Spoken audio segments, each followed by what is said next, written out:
పొలానికి అయితే చాలాసార్లు పోతూనే ఉంటాను కదా రోజు, కానీ ఎప్పుడు కూడా అనుకున్న పనిని అనుకున్నట్టుగా చేసింది లేదు.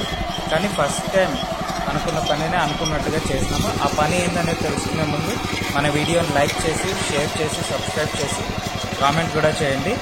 ఆ చేసిన పని ఏమంటే, ప్రతి వస్తువుని మనం ఎందుకు బయట కొనాలో, మనకి ఇంత ప్లేస్ ఉంది, వాటర్ కూడా ఉన్నాయి, సో మన ఇంటి పక్కనే అట్లీస్ట్ ఆకుకూరలన్నా పండించుకుందామని చెప్పేసి ఆకుకూర విత్తనాలన్నీ ఫర్టిలైజర్ సీడ్ షాప్లో కొనుక్కొని పోయినాను.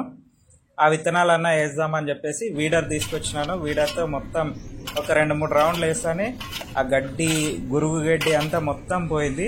ఇంకా పార తీసుకొని నీట్గా చిన్న చిన్న రాళ్ళని, ఆ గడ్డి ముక్కల్ని అంతా బయటికి నూకేస్తున్నాను. బాగా నీట్గా అయిపోయింది. కొంచెం పని అయితే అనిపించింది, కానీ ప్లేస్ అయితే బాగా నీట్గా అయిపోయింది. అయిపోయిన తర్వాత ఇట్లా ఒక చిన్న కడ్డీ తీసుకొని చిన్న చిన్న ఘాట్లు పెట్టుకుంటూ దాంట్లో ఏవైనా విత్తనాలు, అవే కొత్తిమీర విత్తనాలు, చుక్కకూర, పలకలాకు, క్యాప్సికము, వంకాయ, ఇలా ఈ విత్తనాలన్నీ తీసుకొని పోయినాను. సాధ్యమైనన్ని వేసేసినాను. ఫస్ట్ టైం ఇట్లా తీసుకుపోయిన అది మాత్రం వేస్ట్ చేయకోకుండా వేసిందంటే ఫస్ట్ టైం ఇది. ఫస్ట్ గీతలు గీసేసుకున్నాను, కొన్ని నీళ్లు చల్లుకొని గీతలు గీసినాను. వీళ్ళు వచ్చేసి సీడ్ ట్రీట్మెంట్, అదే విత్తనాలు పురుగు మందు ముందే కలిపేసి ఉంటారు, ఫర్టిలైజర్ షాప్లో తీసుకున్నాం కాబట్టి.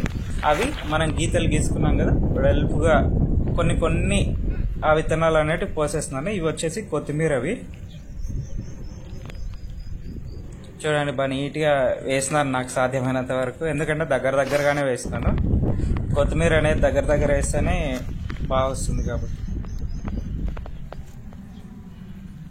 కొత్తిమీర చల్లిన తర్వాత కొన్ని నీళ్లు చిలకరించేసి అట్లే చేత్తోనే అట్లా అనేస్తున్నాను. మీరు కూడా ఎవరైనా ప్లేస్ ఉంటే గిన, ప్రతిదీ మనం బయట కొనేదానికన్నా ఇదేమి ఒక 10 రూపాయలే కదా కొనొచ్చు అనుకోవచ్చు, కానీ మనం పండించుకొని తిన్నది టేస్ట్ వేరే ఉంటుంది, కొనుక్కొని తిన్నది వేరే టేస్ట్ ఉంటుంది. ఇది ఒక తృప్తి అనేది ఉంటుంది మనం పండించుకున్న దానికి. చేత్తోనే అట్లా అనేస్తున్నాను.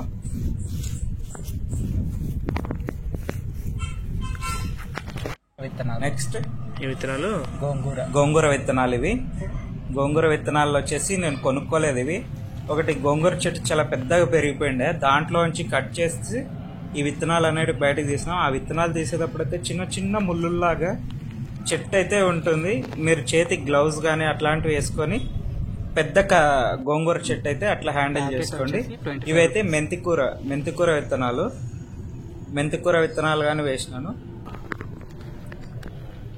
చాలా అన్నీ వేసేసినాను అనమాట, ఎందుకంటే ఒక్క సీడ్ కూడా వేస్ట్ చేయకూడదు అనేసి మొత్తం విత్తనాలన్నిటినీ వేసేసినాను. ఇది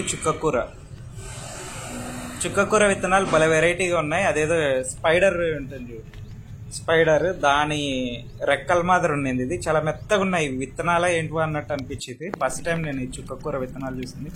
ఫైనల్గా నీళ్లు చల్లుకున్నాను. మన వీడియో నచ్చితే గిన లైక్ చేసి, షేర్ చేసి, సబ్స్క్రైబ్ చేసి, కామెంట్ కూడా పెట్టేసేయండి, ఏమవుతుంది.